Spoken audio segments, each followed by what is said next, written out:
All right, let's talk about me being the market expert. And as we're looking into this, guys, I think the big one that we need to be looking at is inflation today. And so, if we're looking at this thing, it says inflation, consumer prices rise 3.1% in January, defying forecasts for a faster slowdown. All right, cool. So we have the consumer price index is what we're talking about right now. And what we're seeing is when we're talking about the consumer price index and it rising, that typically means that consumer prices are going up. And when CPI goes down, that also means that consumer prices are going down. So, what this really means, as we're thinking about this thing, is a higher CPI means that we're having higher inflation. All right, that's probably your biggest takeaway here. So, right, this is saying is that the Fed thought that we were going to see lower CPI numbers come through, which means inflation was coming down, but in all reality, it's inflation is going up, is what this is. So it says U.S. consumer prices rose more than expected in January, according to the latest data from the Bureau of Labor Statistics released Tuesday morning. So this is brand new, right? We're talking about this is 2-day news. And we're going through, and it's saying that it rose 30% over the previous month and 3.1% over the prior year in January, right? So we're talking um, very not great numbers as we're looking at things. It's slightly higher than December month over month data increases, but a deacceleration from December of the 3.4% annual gain. So if we're looking at this thing, I don't think this chart does a lot of justice to what has happened. But as we're just looking at this thing, we see it kind of rising. We saw this right when we're looking back into 2021 data to 2023. We saw this right. Prices have gone up. This is everything that we're looking at. So if we go forward a little bit, it says shelter food prices remain sticky as gas falls. All right. So it says notable callouts from the inflation print includes that shelter index rose 6% on an unadjusted annual basis. And it says this is particularly high rate after the index rose. So we're thinking about this, guys, and this is saying that the cost of homes are still going up for both rent as well as people purchasing houses. So it says sticky shelter inflation is largely to blame for higher core inflation readings, according to the economists. All right. The index for the rent and owner's equivalent rose on a monthly basis, respectively. Owner's equivalent rent is a hypothetical rent a homeowner would pay for the same property. So all this is doing, this is going through and it's saying that things are getting more expensive. Why this is an issue is this. This is an issue because as we're seeing the cost of goods continue to rise, what the Fed's position is what they have to do is they have to keep the cost of borrowing money high as well, because the theory, as bad as it is that if they keep prices, the cost of borrowing money high, less people will borrow money and then cost of goods will come down.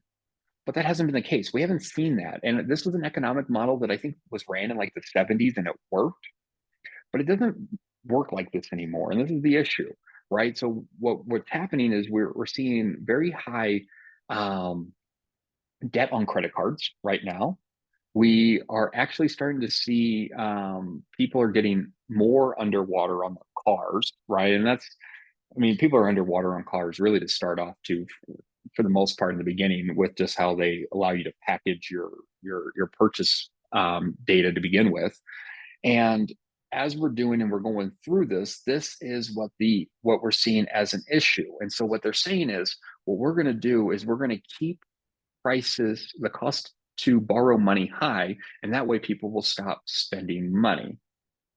And so we've been in this housing recession here for a while now, right? We've seen less and less homes being sold.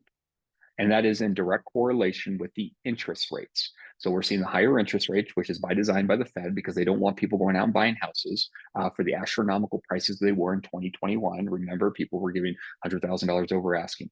They were waiving all contingencies. They were giving up their firstborn child. They were doing all these different things to get into a home. And the Fed said, whoa, whoa, whoa, we know how we're going to stop this. We're going to make money more expensive to borrow. And by doing so, we're going to be able to make it to where the cost of goods starts decreasing. Well, that's obviously not the case. We've been living in this world with these interest rates that have been going back and forth. And a big thing as well, like as I think if we were to truly go back and look on this thing, a big part of the issue that we're running into right now is also because of some of these banks, right? And we start thinking about these California banks that went out of business because they were over leveraged, right? They were bringing money in, they were taking that money, they were investing it, and then they had those cash calls. People were like, I want to pull my money out. And the bank says, we actually don't have your money. We've invested it all. We don't have any money. And so the banks were closed and then they got folded into other banks. That's how this thing happens. Like the Fed just takes this bank and says, okay, cool. So this bank can now own you.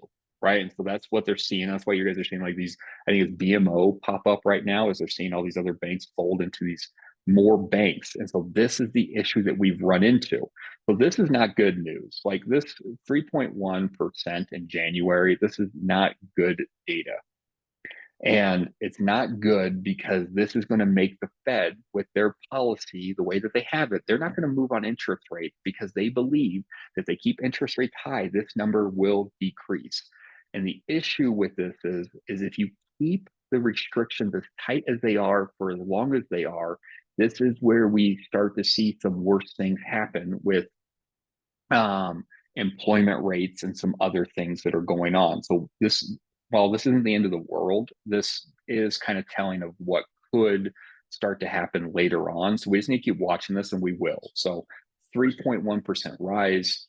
CPI, this is your consumer price index, which means that the cost of goods are getting more and more expensive.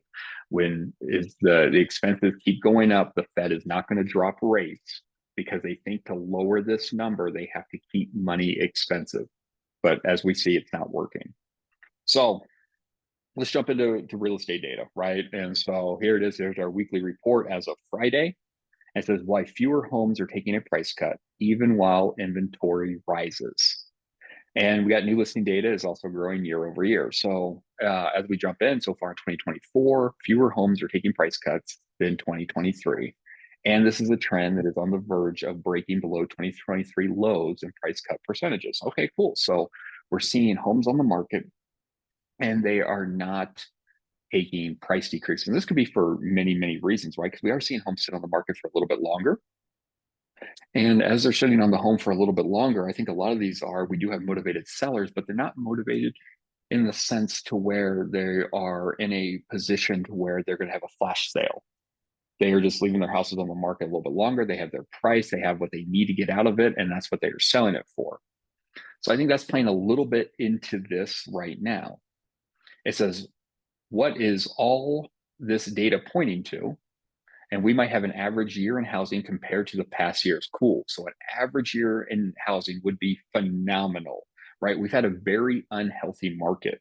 If we were to go back in 2021, we would say it was savagely unhealthy, right? And again, $100,000 over asking, waive all your contingencies, give up your firstborn child, right?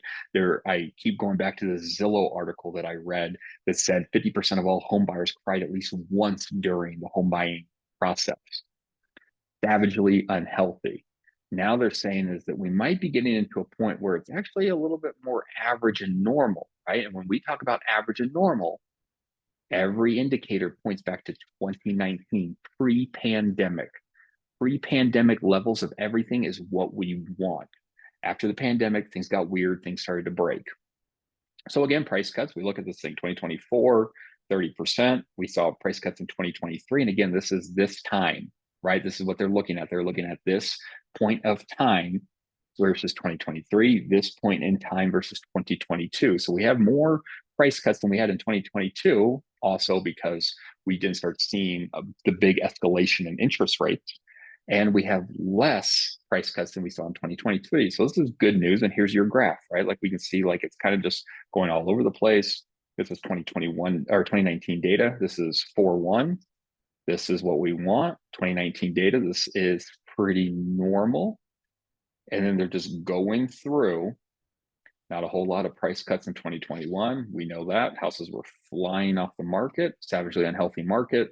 And here we are over in 2024. Good news, homes are on the market. They're not taking the price decreases that they were seeing.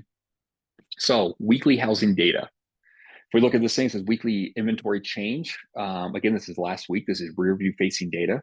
Rear view facing data, it says inventory fell from 497,000 to 494,000 nationwide. We're looking at this thing, not a huge decrease, right? We're seeing that it's not that big. And if we were to look at it versus the same time last year in 2023, we can see that it went from 457,000 down to 444,000. Cool. So as we're looking at this thing, we have more homes on the market. This is good. This is a good sign. What this means is we're seeing more people either that are comfortable with the interest rates, right? They're like, you know what?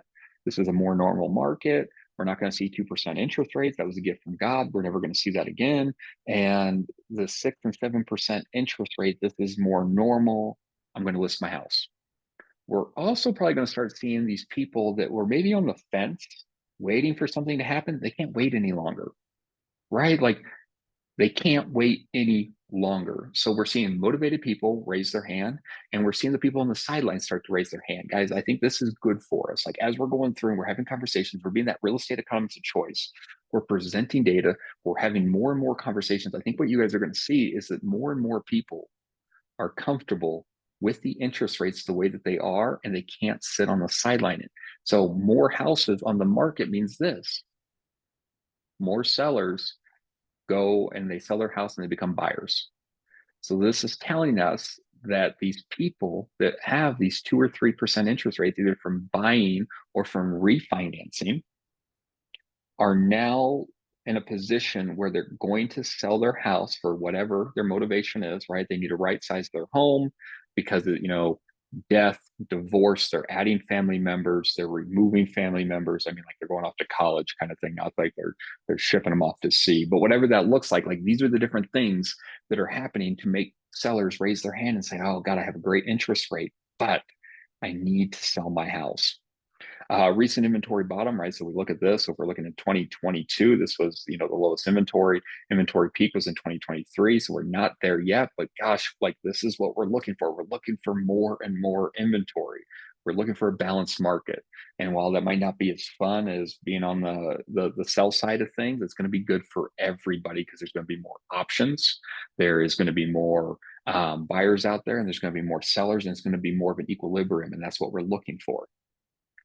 And this is for context, active listings for this week in 2015, 947,000. So as we're talking pre-pandemic, they actually went all the way back to 2015. And we're talking 947,000 homes on the market nationwide. So we're looking through nationwide single family inventory. Here we are. Like if this graph isn't telling, like here we are, we're kind of like in the middle of everything. So this is good. Like we're coming up a little bit. Yeah, I had a little bit of a dip from a couple weeks back, but we're on the trajectory, right? Like we are starting to increase, which is positive. New listing data nationwide, we saw 51,000, almost 52,000 homes come on the market last week. 2023, this time we saw 44,000. In 2022, this time we saw 55 or 45,000. So this is good. Again, we want to see this. Means that sellers are coming around to the idea that the interest rates are not going to be dropping to this point of these 2 or 3%. We're actually seeing this. This is good. Like this is the conversation that I feel like a lot of us have been fighting, right? We've been having conversations with people and they're like, I'm waiting for the housing crash. Cool. Like what data are you looking at for where you're going to see a housing crash? Like I was talking to someone the other day and they try to give me some numbers. And again, this person's like kind of in the industry, but they're not a real estate agent. And they're like, no, I think we're going to see like 10% a year. And I'm like, hold on, for how long? They're like 3 years. We're going to see like a 30% drop. And I'm like, 30%? Like think about the price. So we're talking about 10% year over year on a $600,000 home. You're telling me $180,000 is the haircut that people are going to take over 3 years? Like there's no world. And that's just straight line. So as we're educating people and we're having these conversations, this is good. Like this is what we want to see, that people are actually coming around to the idea We're not seeing a housing crash. Interest rates are not going to go and nosedive into 2-3%, especially with this, right? Like this is telling, guys. If anything, like let's just hope that the Fed's paying attention to this thing and they realize that them keeping interest rates as high as they are is not doing anything. This is like the most telling thing that we have seen, that you keeping interest rates and the mortgages of where they are, mortgages, yeah, cool. Like we're in a housing recession, but everything else is still costing more and more money and home prices are not going down. And if they keep it restricted for too long, like worse things could start to happen. Mortgage rate and 10-year yield, we're not going to talk about that, but we kind of already talked about the CPI and we kind of look through those different things. And here's the next one. Purchase application data. Last week, we had some confusion on purchase apps as the unadjusted numbers showed 6% week to week growth. We don't account for that data line ever. The actual numbers showed minus 1% week to week growth, and we are still showing negative 19% year to date data. Last year, we had better positive data as mortgage rates headed down toward 6% rates. And so as we're going through, it says the year to date count is 2 positive reports. Okay, so we reported 3 positive reports last week. And then as they cleaned up the data, they said, actually, you know what? We actually did slip a little bit. But as we look at this thing, November 1st, 2023, that was the all-time bottom. So that's the all-time bottom. What this is still showing me, and it's still the conversation that I need to be having, right, as the real estate economist of choice for my consumers, is that it's still moving in a positive direction. Yes, it's going up and down a little bit, but we're seeing more people more comfortable with purchasing a house right now than they were in November. And so over the last couple months, and yes, I get, like, as we're having these conversations, this is typically when people fall asleep and they don't start waking up to the springtime, right? They don't start to thaw out. But this is still a positive. Like, this is still a positive conversation that we need to be having. And that, yes, more people are interested in purchasing a house. They're reaching out to their lenders. They're having conversations. What do I qualify for? And this is very true. Like, you could go talk to lenders right now. Like, anyone that was on Coffee Talk, Mitch did say that they did see a bunch of people reach out to him this weekend and that the activity is popping up. We're seeing more listings come onto the market. And again, with more listings coming onto the market, we know there's more buyers as well, because sellers traditionally are buyers.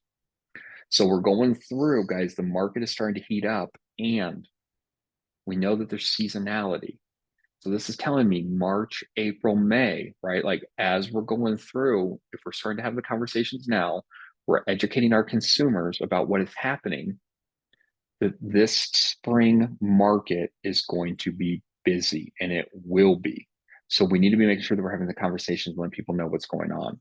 It says the week ahead, and again, this was Friday. And it says we have a lot of data coming up: 2 inflation reports, retail sales, the builder confidence index, and housing starts. I can tell you that the builder's confidence index has gone back positive, and the reason for that is that cost of goods is actually lower for them, and that they're actually still in a place where they can compete and they can do different things with their financing and beat out um, the the the the resales. So they're still beating out the resale market, and I can tell you, so this is a positive for at least the builder confidence index. The builder confidence index is a positive. I don't think the housing starts have really done anything as far as multifamily, and we're going to see more, less multifamily come and hit the market, just because interest rates are so high. They don't make as much money on it when they're talking about rentals.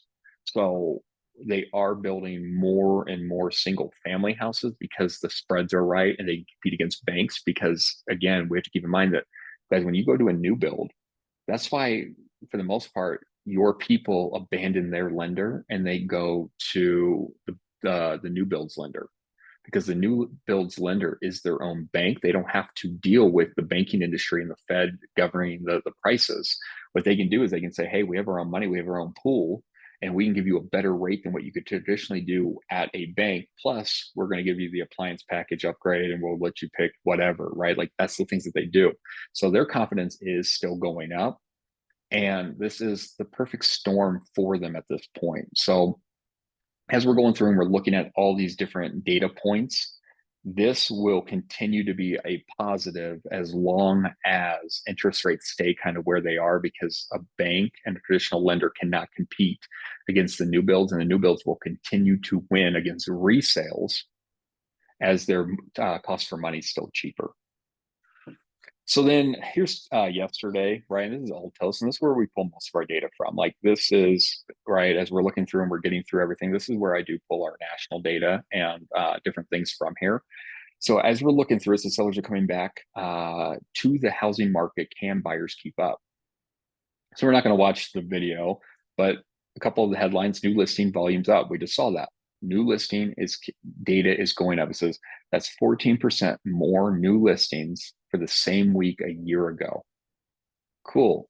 66,000 new listings this week, of which 14,000 are already in contract.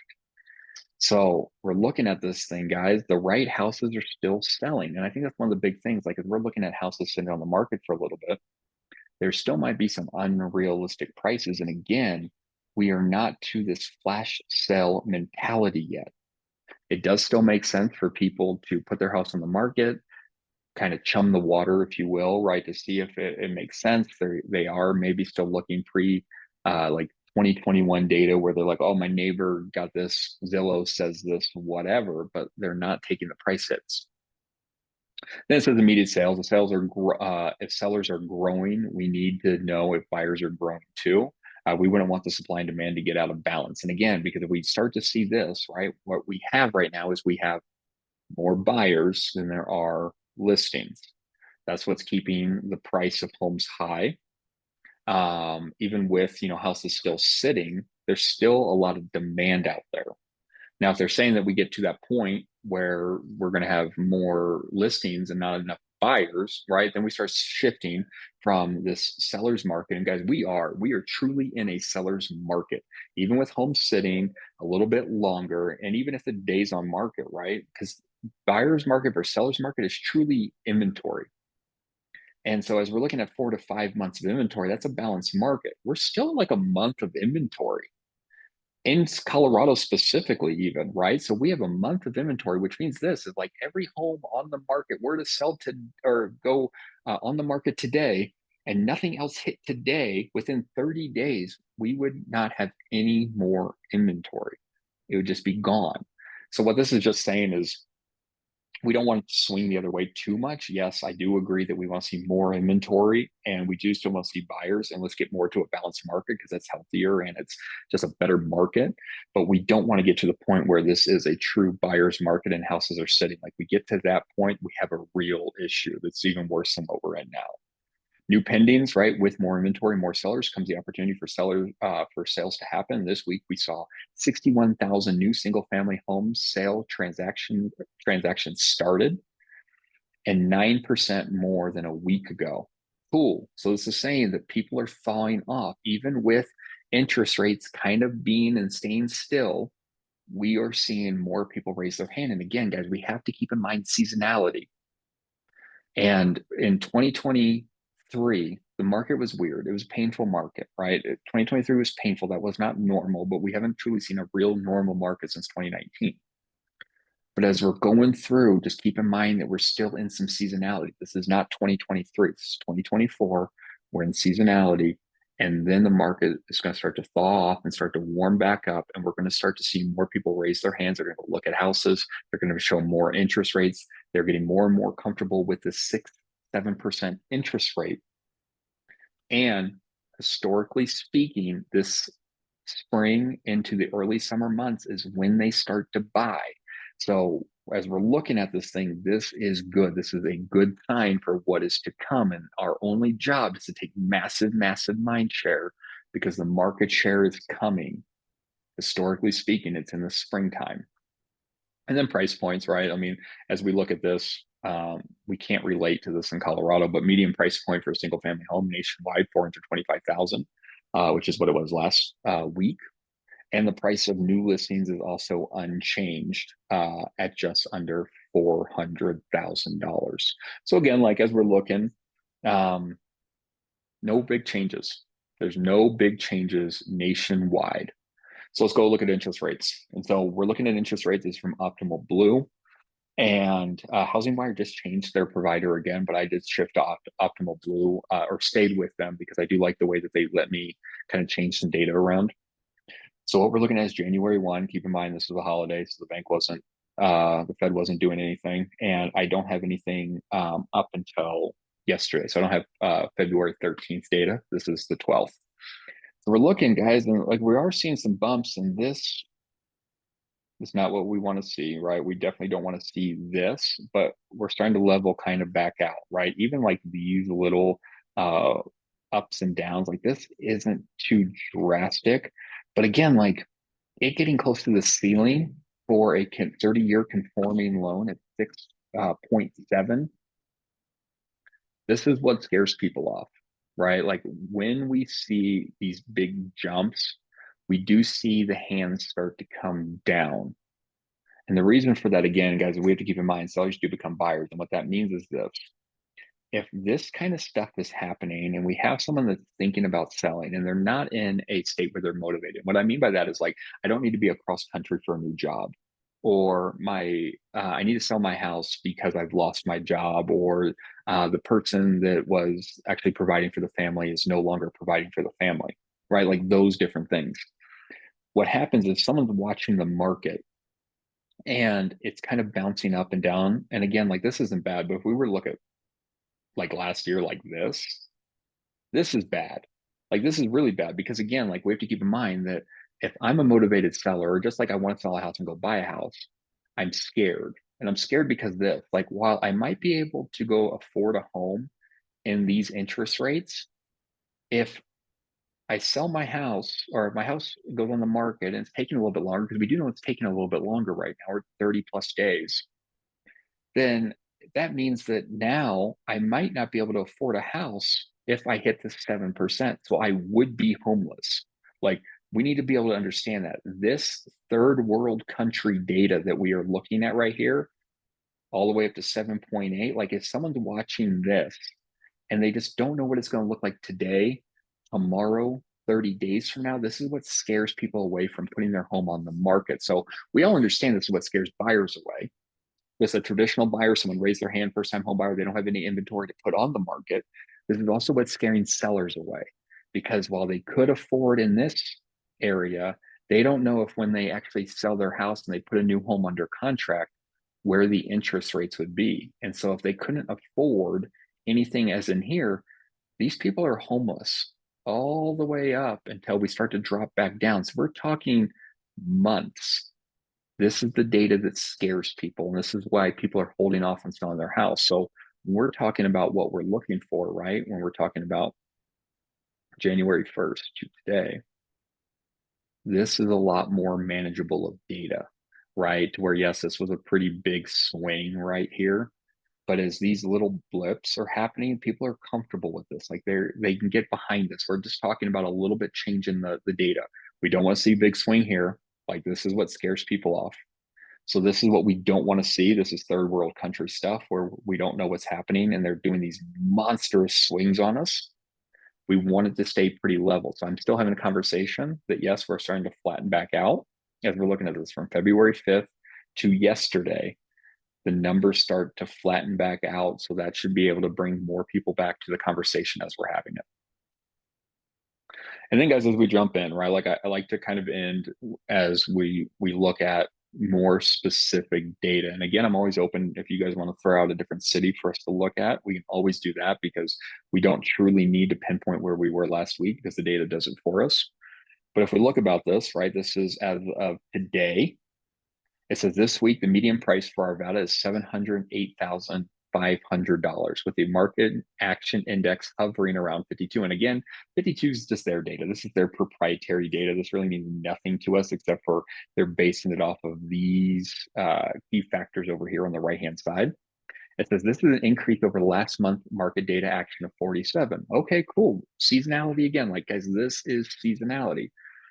November, December, January, February, March, it starts to really heat back up. So we're saying that it went from 47 in January to today, it's at a 52. So they're actually seeing some positive things happen to make it a more seller's market.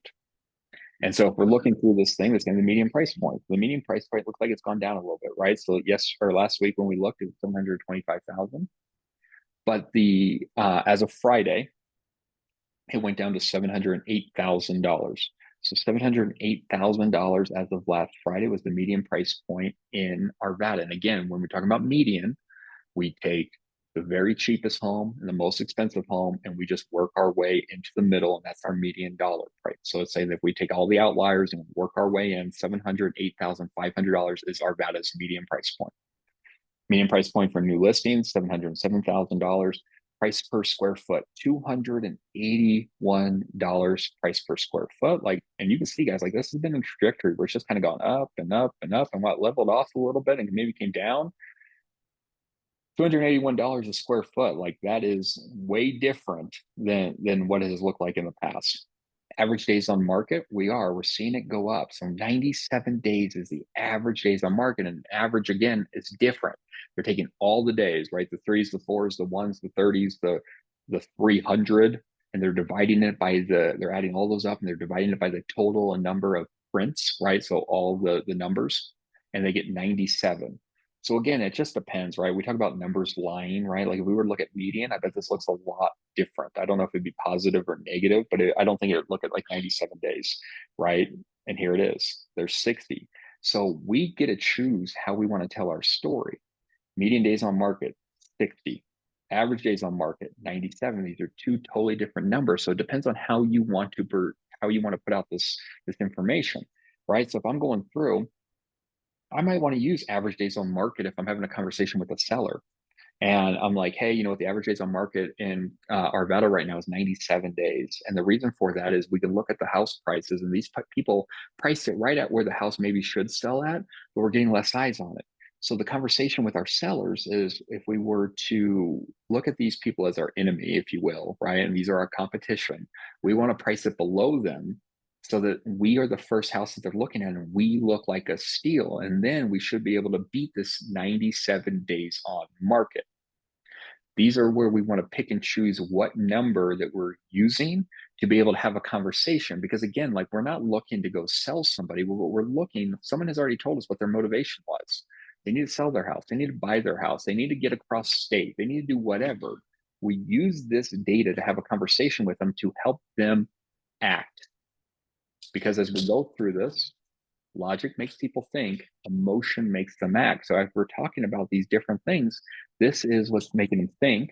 97 days on market. We price your house a little bit below what these other homes are selling for. We're going to get more eyes, we can get more traffic on it. And then we go back and we remember and remind them about what their motivation was. Remember, you wanted to sell this house in 30 days so that you could actually be to that new job on the East Coast. We're using this data to have those conversations. Price decreases, we're at 43%, right? We look at this thing, it's kind of on the upward tick a little bit. Price increases, again, I don't care about price increases. What this really just makes me believe is that new homes are hitting the market. And so they put the coming soon, and then they actually just put a price on it, is what this is. And this is new build. Relisted. So we saw 8% of homes relisted, which means again that they fell out of contract and they got relisted. So we have seen some homes to hit the market. And again, we're going to see that. We're going to see more discerning buyers, that they are not going to be in the position that they were in 2021, where the interest rates were super low. And so they were like, I just need a house and I'll deal with all the other garbage that's happening. No, like they're saying, this house needs to check a few more boxes for me to be comfortable with it. Inventory, right? This is just their data for inventory. This doesn't really mean a whole lot to me.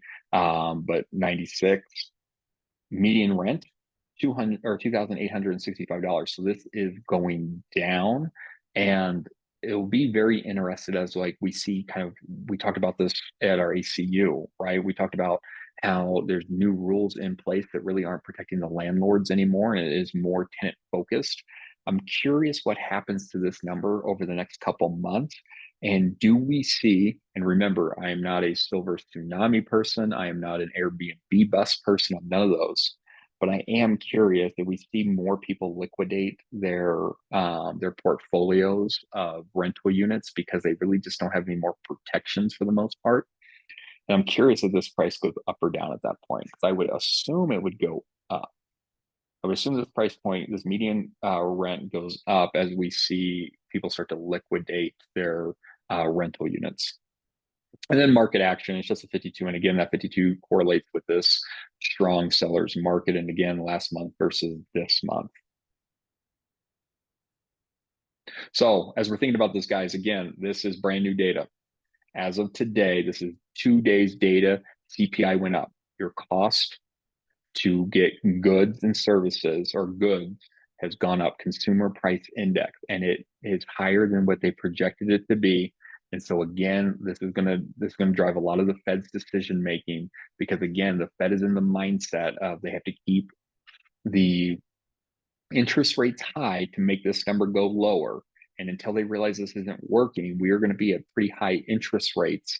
And so we want this number to go down, because again, if this number doesn't start to go down, what this also means is people could potentially start to lose some jobs. Like that's actually like the long term worst case scenario, right? Is that we truly hit a recession, and we don't want a recession. Like we really don't want this. So we actually need to get to the point where the Fed's actually allowing some money to be lent out at reasonable rates so people can grow a little bit. Because again, like as we think about this, let's think about a business. Businesses have two ways to cut expenses. One is their leases. And again, like leases have contracts in them, and they have contract and they got consequences to get rid of those. Their other way is to cut employment, right? You can actually get rid of an employee a lot easier.